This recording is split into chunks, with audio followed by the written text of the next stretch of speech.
여러분 안녕하세요. 올리브 블레싱의 백동진 목사입니다. 안녕하세요. 황선영 사모입니다. 네, 안녕하세요. 반갑습니다. 자, 벌써 이제 우리가 5단계까지 왔습니다. 우리 네. 나이별, 연령별 자녀 양육법 5번째 시간이 됐네요. 그래서 5단계까지 저희가 이제 할 거고요. 그 다음에 뭐 이제 청소년 지난 다음에 이제 청년 시기, 뭐 또 뭐 중년 시기, 뭐 노년 시기까지 있지만 그거는 저희가 오늘까지만 하고요. 우리가 이제 자녀 교육에 대한 얘기를 하는 프로그램이니까 그래서 청소년 시기인 12세부터 12세부터 18세까지 네. 오늘을 이제 마지막으로 이 연령별 자녀 양육법에 대한 건 끝으로 하고요. 다음 주에는 저희가 총정리를 한번 해보려고 그래요. 그래서 이제 0살부터 18살까지 지난 4주, 5주 동안 나누었던 얘기들을 한번 총정리할 생각이고요. 자, 오늘 여러분들이 관심이 많이 있을 텐데 이 청소년 시기. 네, 맞습니다. 이때 참 부모님들이 자녀들과 많이 이렇게 다투기도 하고 부딪히기도 하고 그런 나이죠. 네. 제가 이게 옛날부터 알았던 사실이라고 그러는데 저는 얼마 전에 알았거든요. 네, 뭘까요? 그 김정은 있잖아요. 북한에. 그렇죠. 네. 이 김정은이 지금 남침을 하지 못하는 그 이유 중에 하나가 이 한국에 아주 무서운 병이 돌기 때문에 그렇다고 그러는데 그게 무슨 병인지 아세요?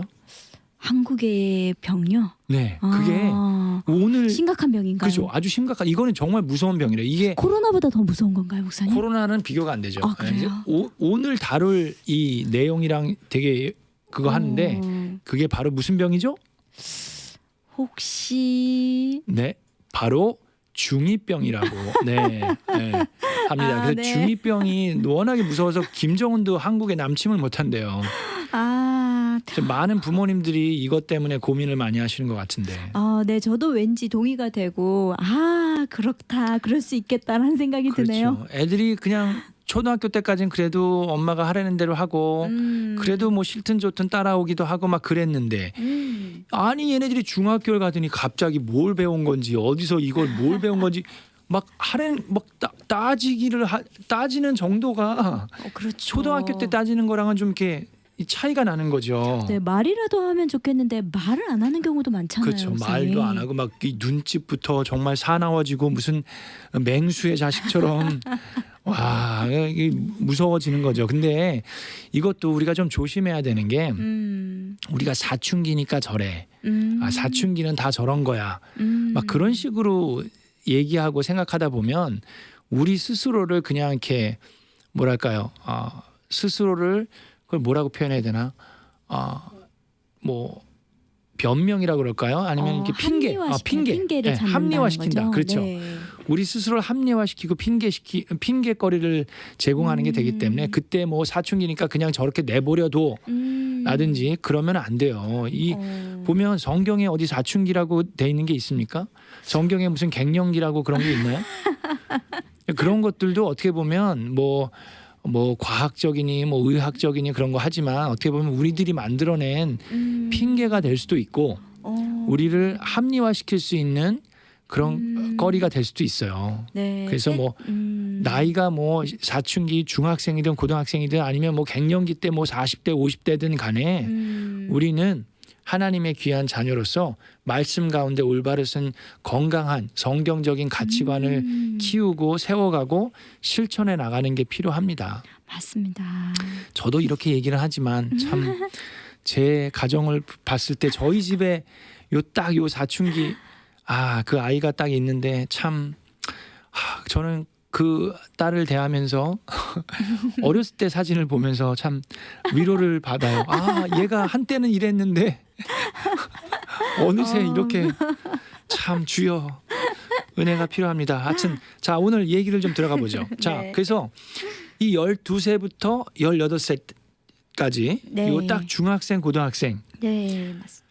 요 나이 때 가장 필요한 게 뭐 우리가 에릭슨을 기초로 많이 여러 가지를 했는데 에릭슨이고 누구건 간에 제가 볼 때 이 청소년 시기에 가장 중요한 거는 딱 한 단어로 얘기를 하면 바로 정체성입니다. 정체성. 정체성. 자아 정체감을 형성하는데 이 어려움을 갖는 시기라고 할 수 있는데 이때 아이들이 성경적인 건강한 정체성을 발견하면 건강한 자아가 세워지고 그러면 평생 이제 가는 거예요. 그러면 이제 아이들이 할 수 있기 때문에 근데 아이들이 이 시기에 이 불안감을 느낀다든지 이 정체성에 대해서 확실하게 자리를 잡지 못하면 아이들이 불안해할 수도 있고 또 이제 좀 불만이 생길 수도 있고 또 포기하기도 하고 막 이렇게 실망하기도 하고 우울해하기도 하고 되게 힘들어질 수 있는 시기예요. 네, 정체성 그러니까 그 질문이 생각나네요, 목사님. 나는 누구인가? 그렇죠. 라는 질문이 생각나네요. 그 사모님은 그 청소년 때 그런 생각 많이 안 해보셨나요? 내가 도대체 왜 사는가? 나는 누구인가? 나는 왜 사는가? 네, 저도 그런 질문이 있었던 것 같고요. 그래서 그 기억나는 책들도 사실은 있어요. 그러세요? 네. 뭐 어떤 게 기억나세요? 제가 정말 너무 이렇게 읽기 어려웠는데 그 책을 읽으면서 위로를 받았던 게 데미안이라는 소설하고요. 그리고 네네. 사람은 무엇으로 사는가? 톨스토이. 네, 그 책을 읽었던 기억은 나네요. 자, 그 책 제목이 참 좋네요. 사람은 무엇으로 사는가? 네, 제목이 기억나면서 그때 저도 이제 모태신앙이었으니까 네. 내가 믿고 있는 하나님에 대해서도 조금 고민을 했던 기억은 나는데 너무 오래된 시간이라. 사람은 네. 무엇으로 사는가? 밥과 김치로 산다. 뭐 그건 아니고, 예. 그 뭐 말씀으로 산다. 뭐 그런 내용인가요? 정확하게는 기억이 나지 않습니다. 목사님 죄송합니다. 네네네. 근데 그 제목이 되게 좋네요. 네. 사람은 무엇으로 사는가. 저도 기억나는 책 제목이 있는데 네. 저는 그때는 이제 초등학생이었긴 하지만 제가 그 책을 읽은 것도 아닌데 네. 그냥 책꽂이에 꽂혀 있었던 책인데 저희 아버님도 이제 목사님이었기 때문에 집에 책이 많잖아요. 네. 거기 이렇게 책 제목을 보다가 왜 사느냐고 묻거든 이라는 책 제목이 있었어요. 목사님 초등학교 때요? 네네. 그러니까 제가 그 책을 읽은 건 아닌데 그냥 마룻바닥에 이렇게 앉아갖고 책꽂이에 있는 책들을 이렇게 쭉 이렇게 보는데 왜 사느냐고 묻거든이라는 책이 있었거든요. 그래서 저도 나름대로 물어봤어요. 내가 왜 살지? 그 답이 없는 거예요. 그래서 형한테 물어봤는데 그때 이제 형이 사춘기였죠. 근데 이제 형한테 물어봤더니 형이 또 어디서 뭐 교회에서 그런 얘기를 들었는지 딱 한마디로 해주더라고요. 그 대답이 너무 궁금하네요. 네, 그래서 제가 형은 왜 살아? 왜 사느냐고 묻거든 저 책이 있는데 우리가 왜 사는 거야? 막 그랬더니 형이 한 말이 야 하나님의 영광을 위해서 사는 거야. 딱 그러는 거예요. 그래갖고 제가 어렸지만 초등학생이었긴 하지만 그래도 그게 저한테는 되게 클릭이 됐어요. 네. 근데 이 중학교 때 만약에 그런 정체성이랄까요? 자아가 건강에 확 들어가면 그러면 아이들이 꿈이 생기는 것 같아요. 맞아요, 목사님. 그러면은 네. 목표가 생기는 거고 꿈이 생기는 내가 왜 공부를 해야 되는지 맞습니다. 내가 공부를 해서 뭘 할 건지 만약에 그런 꿈이 건강한 성경적인 정체성과 자아상 가운데 세워지면 그러면은 이제 부모로서 그거를 이제 받쳐주고 밀어주고 기도해주고 후원해주면 되는데 요즘에 자라나는 많은 아이들이 그게 잘 안 되는 거죠. 그럼요. 그 아이들이 가장 힘들어했던 기억 중에 하나가 자기가 무엇을 잘하는지 내가 무엇을 해야 하는지 어떤 사람이 되고 싶은지 구체적으로 모르는 걸 아이들이 더 힘들어했던 것 같아요. 그렇죠. 그러면서 이제 중고등학교 아이들이 이제 학교라는 시스템 안에서 공부를 하고 이제 있는데, 그러니까 애들이 많이 질문하는 게 내가 이거를 왜 공부해야 되는데 그런 맞아요. 질문,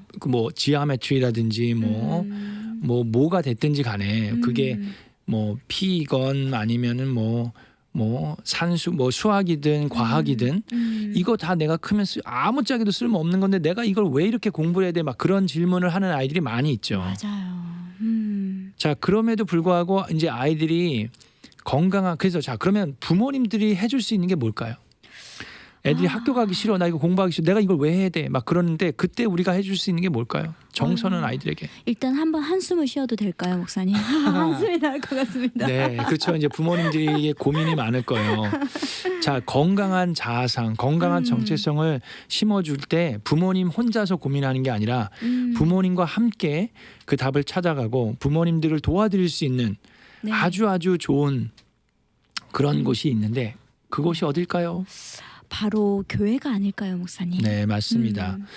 아이들이 교회 안에서 자라면서 하나님의 자녀라는 건강한 정체성을 갖게 되면 그거야말로 더 큰 축복이 없죠. 맞습니다.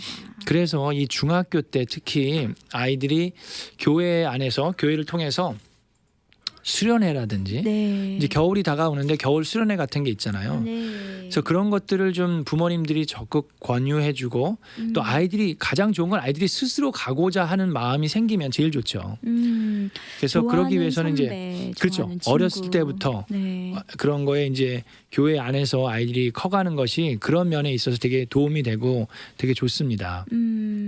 그래서 이제 그 나이 때는 자기가 좀 우러러 볼 수 있는 자기의 롤 모델이 될 수 있는 그런 사람들을 찾게 돼요.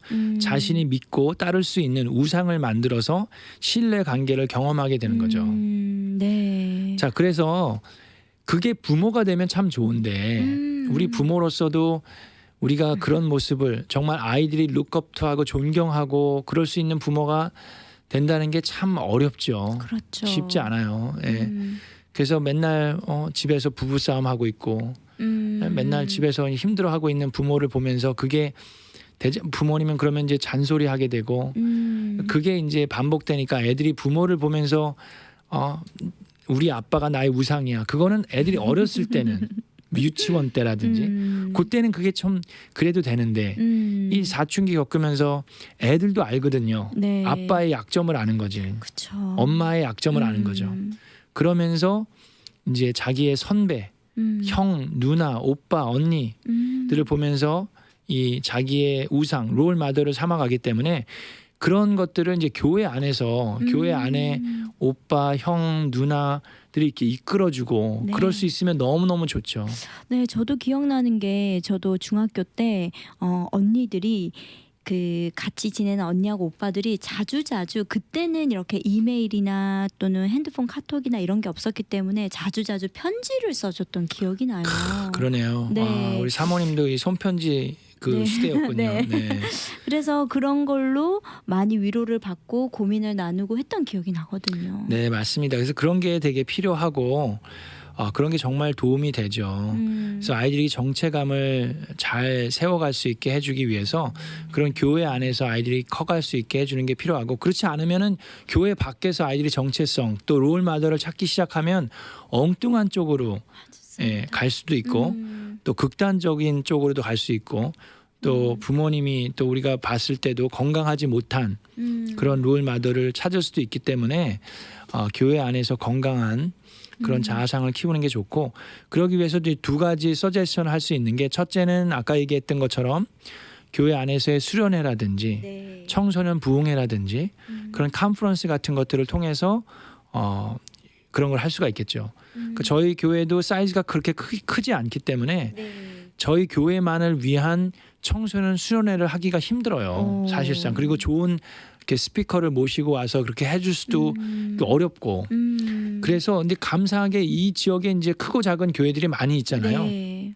그러니까 연합으로 그렇게 청소년들을 위한 수련회들이 있더라고요. 뭐 하이어 콜링이라는 것도 있고 또 찾아보면 몇 군데가 더 있을 거예요. 네. 그래서 그런 연합 수련회 같은 데를 등록시켜서 아이들이 갈 수 있게 그래서 친구 한두 명하고만 같이 갈 수 있으면 아이들에게는 도전이 되고 또 거기서 은혜를 받고 하나님의 자녀임을 아이들이 깨닫게 되면 정말 그때 예수 영접할 수 있게 해주는 게 부모가 할 수 있는 가장 큰 축복이고 또 그런 은혜라고 생각을 합니다. 네, 그때 이 시기에는 부모의 어떤 지시나 설명보다는 기회나 또는 좋은 방법들을 이렇게 제시해주고 제공해주는 역할로 바뀌어야 되겠다는 생각이 드네요. 맞아요. 그래서 이런 이제 수련회도 애가 막 가기 싫어하는데 네. 막 억지로 보내버리면 또 부작용이 있을 수도 있기 때문에 아이들하고 항상 소통하는 게 필요하고 청소년 시기에는 애들을 컨트롤하려고 그러면 안 돼요.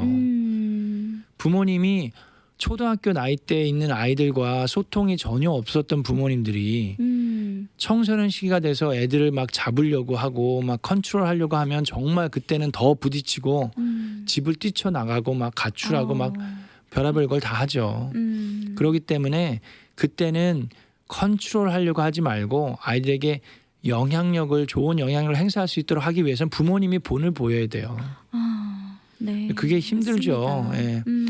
그래서 하여튼 그런 교회 안에서 좀 부모님께 충당되지 못하는 것들을 교회 선후배를 통해서 아이들이 좀 간접적인 경험을 할 수 있게 해주는 게 도움이 되고 네.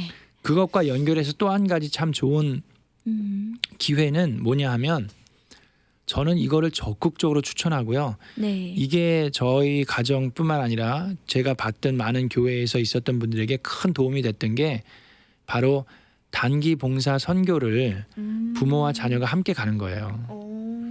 그래서 중학교 때 아이들이랑 함께 부모가 그게 뭐 꼭 부모가 둘 다 같이 동반을 못 하더라도 아빠랑 뭐 아들이랑 가든지 뭐 엄마랑 딸이랑 갈 수도 있고 아니면 아빠랑 딸이랑 갈 수도 있고 엄마랑 아들이랑 갈 수도 있고 자 그런 식으로 단기 봉사 선교를 가서 함께 사역을 하는 거죠. 근데 꼭 뭐 모든 걸 다 같이 한다라기보다는 훈련을 같이 받고 또 언어의 차이도 있고 문화의 차이도 있을 수 네. 있잖아요. 부모랑 자녀랑. 그래서 아이들은 뭐 청소년 아이들은 단기 봉사 선교를 가서 이렇게 여름 성경학교를 준비하고 사역을 한다라든지 그 어린 아이들이랑 부모님들은 가서 음식을 해준다든지 또 뭐 미용을 해준다든지 또 아이들이랑 뭐 축구를 해준다든지 뭐 그 부모님들은 뭐 남자분들은 뭐 페인트를 해줄 수도 있고 뭐 고장난 걸 고쳐줄 수도 있고 막 그렇잖아요. 그러니까 그런 식으로 함께 팀이 돼서 단기봉사 선교를 제가 몇 번 갔다 왔는데 네. 그게 너무너무 좋더라고요. 그래서 저는 그거를 적극적으로 추천합니다. 아이들은 그러면 그 단기 선교 봉사를 통해서 어떤 걸 많이 경험하게 될까요? 그 팀이 같이 가기 때문에 이제 저는 섞어서 가는 거를 되게 적극적으로 추천해요. 그래서 중학생들도 몇 명 가고 고등학생들 몇 명 가고 대학생들, 청년들, 어른들 30대, 40대, 50대 이렇게 섞여서 가면 애들도 부모를 보면서 배우고 어른들을 보면서 배우고 어른들도 아이들을 보면서 배워요. 그래서 서로 격려하고 배울 수 있는 것들이 있기 때문에 되게 좋습니다. 그래서 그런 식으로 몇 박 며칠로 섞여서 어디를 간다는 게 사실상 없잖아요. 그렇죠. 청소년 애들이 뭐 40대 50대 어른들이랑 어디를 몇 박 며칠 가겠습니까? 맞습니다. 근데 선교이기 때문에 같이 가는 거거든요. 제가 지난주에 지난주가 아니라 언제 토요일 날 그러네요. 토요일 날 엊그저께 멕시코를 갔다 왔어요. 근데 이 멕시코가 보니까 뭐 2시간 반이면 그냥 가더라고요. 여기서는 저희가 이제 이 LA 지역에 있으니까 오렌지 카운티에서 2시간 반만 가면은 국경을 넘어서 멕시코를 갈 수 있거든요. 이제 보니까는 팬데믹이 있기 전에는 저희 교회에서 2달에 한 번씩 팀이 갔었다 그러더라고요. 그래서 팬데믹이 있어서 지금까지 못 갔는데 이번에 이제 처음 간 건데 이번에는 이제 답사식으로 그 어른 4명이 이제 저까지 포함해서 다녀왔는데요. 불과 2시간 반밖에 떨어져 있지 않지만 너무 다른 거예요. 이 환경이. 거기서 자라나는 아이들은 대부분의 아이들이 이제 부모 밑에서 자라는 게 아니라 뭐 아빠들은 거의 없고 엄마랑 혼자 살든지 또 엄마도 일을 해야 되니까 거의 아이들이 그냥 방치된 상황에서 자라는 거고요. 그냥 애들이 지네들끼리 크는 거예요. 그러면서 학교라는 것도 열악하죠. 뭐 원래 정부에서는 중학교까지는 가게 돼 있지만 선생님들이 뭐 학교에서 정부에서 월급을 제대로 못 받으니까 선생님들도 학교를 안 가는 거예요. 그러니까 애들도 뭐 학교를 가다 말다 막 그렇게 되는 거죠. 그러면서 그냥 공장에 들어가서 일하기도 하고 그냥 뭐 있다 보니까는 애들이 마약에 노출되고 또 미혼모들도 많이 생기고 뭐 12살, 13살 아이들도 애를 낳고 막 그러니까 상황이 되게 열악하죠. 그게 바로 2시간 반 떨어진 곳에서 일어나고 있는 일들이에요. 근데 이제 우리가 같이 가서 그들과 같이 예배도 드려주고 또 찬양해주고 그 아이들과 같이 놀아주기도 하고 자 그러면서 솔직하게 그 아이들에게도 도움이 되지만 우리 아이들에게 우리 교회 우리 성도님들에게 더 큰 도움이 되는 것 같아요. 그 아이들을 보면서 여기 있는 애들 막 학교 공부하기 싫고 막 학교 가기 싫고 막 그런 애들이 그런데 가서 상황이 전혀 다른 아이들을 보면서 정말 국경이라는 걸 딱 담이라는 걸 하나 놓고 이쪽에서 태어나고 저쪽에서 태어남으로 인해서 우리의 자라는 환경과 생활이 이렇게 변화되고 바뀔 수 있구나라는 거를 아이들이 만약에 간접적으로라도 체험할 수 있게 되면 좀 더 감사한 마음이 생길 수도 있고 네, 얼마나. 또 그러면서 그 아이들을 어떻게 도울 수 있을까 한번 생각해 볼 수도 있고 그러면서 내가 정말 이곳에서 교회라는 것을 통해서 또 부모님을 통해서 하나님의 자녀로 이곳에서 생활하고 태어날 수 있다는 것이 얼마나 감사한 것인지를 네, 맞습니다. 우리 아이들이 깨달을 수 있게 된다면 정말 큰 축복이죠. 그래서 이런 단기 봉사 선교를 적극 추천합니다. 그래서 저는 이 부모로서 청소년 시기에 있는 아이들이 그 아이들에게 가장 필요한 것은 SAT 학원도 뭐 좋죠. 뭐 ACT 뭐 좋은 대학교 보내는 것도 좋은데 그거보다 가장 이 시간에 중요한 것은 예수 그리스도를 본인의 구세주로 영접할 수 있도록 부모님이 기도하고 네. 도와주는 게 필요해요. 그래서 아이들이 수련회도 보내고 또 단기 봉사 선교도 보내고 그럴 수 있으면 아이들에게도 도움이 되리라 생각합니다. 네. 참 이 시기에 부모님들은 자녀와 많은 갈등을 겪을 거고 그리고 또 자녀와 이렇게 대화하는 것에 많은 어려움을 겪을 것 같은데 이런 봉사를 하게 되면 좀 다른 환경에 있다 보니까 서로를 이해하고 서로를 좀 얼마나 우리가 다른 환경 속에서 살아가고 있는지를 보면서 많이 깨달을 수 있을 것 같다는 생각이 네, 맞아요. 들어요. 그리고 단기 봉사 선교를 꼭 가는 건 좀 어려울 수도 있어요. 뭐 멕시코 같은 경우에 가까우니까 그렇다고 하더라도 팀을 같이 구성하는 게 이제 본인의 의도대로 안 될 수도 있고 또 교회에서도 그런 방침이 있어야 되기 때문에 그게 어려울 수 있지만 여러분 이 지역사회 봉사도 자녀들이랑 같이 해보는 거는 할 수 있다라고 봐요. 여러분 아이들도 학교에서 생활을 하면 커뮤니티 서비스 아워를 해야 되기 때문에 어딘가는 봉사를 해야 되거든요. 그러니까 그런 거를 다양하게 그냥 아이들에게만 맡기지 말고 부모님들도 좀 적극적으로 나서서 주말 같은 때 아이들하고 함께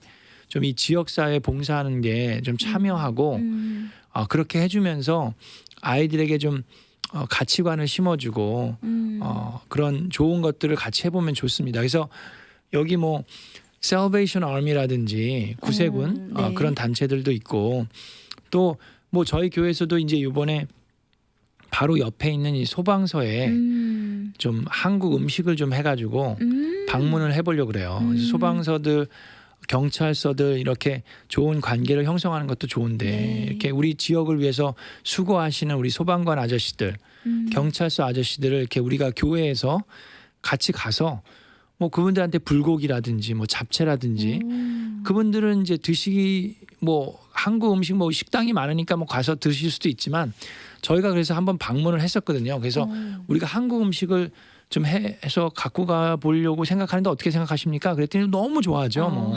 네.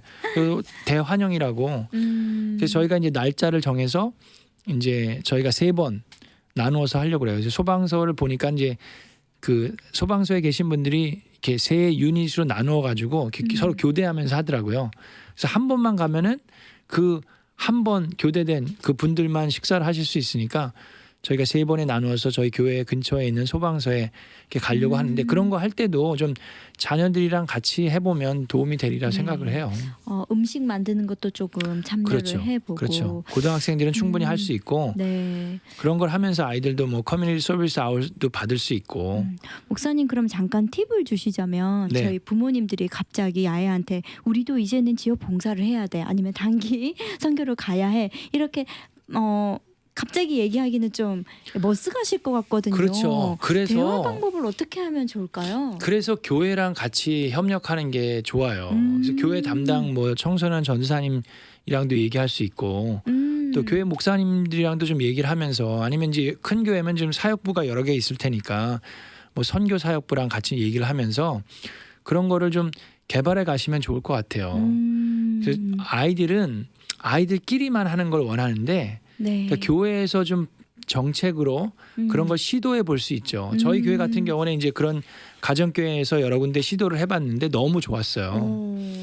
그래서 청소년 사역자도 이 아이들에게도 물론 청소년 목회자가 아이들에게 말씀을 전하고 그 아이들 문화와 그 눈높이에 맞게 아이들과 어울리는 게 필요한데 그런 것들도 하면서 세대를 좀 통합해서 함께 할 수 있는 그런 사역들도 같이 할 수 있어요. 그런 것들도 이제 교회의 목회 방침이라든지 또 그런 방향이 그런 쪽으로 세워지면 도움이 될 수 있고 네. 그런 걸 세워가기 위해서 성도님들, 뭐 집사님들, 장로님들이 같이 이야기를 나누면서 그런 샘플들이 있으니까 함께 이야기해 보면 좋으리라 생각합니다. 그러면서 네. 부모님들도 그 교회에서 그런 거 있다더라. 그러니까 우리 같이 가보자. 그런 걸 해볼 수 있고요. 근데 저희 교회 같은 경우에 이제 앞으로 또 제가 하고자 하는 게 뭐냐면 1박 2일 캠프예요. 근데 그런 거를 이제 초등학교 아이들이 졸업할 때 이제 중학교를 준비해 주는 캠프가 있는 거죠. 그러니까 중학교 애들 졸업하면서는 애들이 부모랑 같이 가는 걸 꺼려해요. 그렇죠. 근데 초등학교 졸업하는 거는 아직까지는 애들이 따라갑니다. 그래서 이제 5학년, 6학년, 뭐 7학년 그때까지는 그래도 교회에서 같이 가고 또 친구들이랑 같이 간다 그러면 애들이 이제 따라가기 때문에 그런 것들도 저희가 계획을 하고 있어요. 그래서 그때 이제 부모랑 같이 가는 거죠. 그래서 중학교를 준비시켜주는 캠프 그런 것들을 이제 아이들이 하면은 되게 도움이 많이 됩니다. 그래서 이제 그런 것들도 이제 저희 교회부터 좀 시작을 해보고요. 또 좋은 샘플이 생기면 여러분들에게 그런 얘기들도 나누어 드리도록 할게요. 자, 그러면서 저희가 오늘 정리를 하면서 시간이 많지 않으니까 좀 깊이는 얘기를 못 하더라도 12살부터 18살이잖아요. 네. 그때 아이들에게 나누어 줄 수 있는 좋은 말씀이 있습니다. 그게 누가복음 이제 2장에 있는 말씀인데 소년 시절의 예수님의 모습이에요. 그때 예수님의 나이가 딱 12살이었거든요. 근데 아시겠지만 이제 예수님의 소년 시절에 대해서 얘기 나누는 게 많지가 않습니다. 그때 예수님이 이제 부모님이랑 요셉이랑 마리아랑 같이 예루살렘에 갔다가 이 그 가족이 여러 명이 친척이랑 같이 갔기 때문에 잃어버리죠. 그랬을 때 이제 요셉과 마리아는 우리야 예수 어디 갔냐 그래서 3일 동안 찾다가 성전에서 찾게 되죠. 그때 막 야 왜 이렇게 너 3일 동안 너 찾느라고 얼마나 힘들었는데 왜 이렇게 힘들게 하냐 그랬더니 이제 예수님이 아니 우리 아버지 집에 내가 있을 거라는 거 왜 모르셨습니까? 라고 얘기를 하죠. 그걸 보면 예수님이 12살이었음에도 불구하고 본인이 누구인지를 아셨어요. 아버지의 집에 있다라고 얘기를 했기 때문에 본인이 하나님의 아들임을 예수님은 알고 계셨습니다. 정체성이 생각나네요. 그렇죠. 정체성을 알고 있었는데 그럼에도 불구하고 여기 말씀에 보면 예수님이 부모님을 따라서 다시금 나사렛으로 가서 거기에서 순종하면서 지냈다라고 나오거든요. 부모와 함께 내려가 나사렛으로 돌아가서 그들에게 순종하면서 지냈고 예수님은 지혜와 키가 자라고 하나님과 사람에게 더욱 사랑을 받았다라고 나옵니다.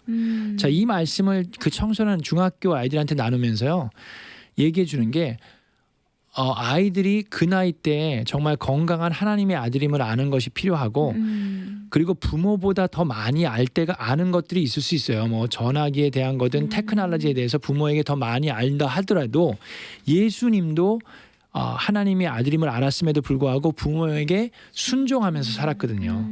그래서 우리는 부모에게 순종하면서 자라는 게 필요하고 하나님과 사람에게 사랑과 존경을 받으면서 크셨기 때문에 우리 아이들도 그게 필요해요.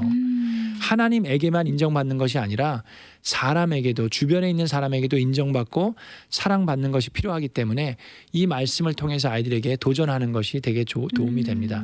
제가 오늘은 간단하게만 얘기했지만 나중에 기회가 되면 이 말씀을 가지고 나누면 좋을 것 같아요. 제가 짧게 기도하고 마치겠습니다. 하나님 감사합니다. 지난 5주 동안 연령별 자녀 양육법에 대해서 나눴습니다. 우리 청소년 자녀들에게 하나님의 귀한 자녀임을 알릴 수 있는 그런 부모가 될 수 있도록 지혜를 주시고 교회를 통해서 그런 기회를 제공할 수 있도록 도와주시옵소서. 감사하며 예수님의 이름으로 기도하옵나이다. 아멘. 네, 여러분 감사합니다. 감사합니다. 이 세상을 살아가는 동안에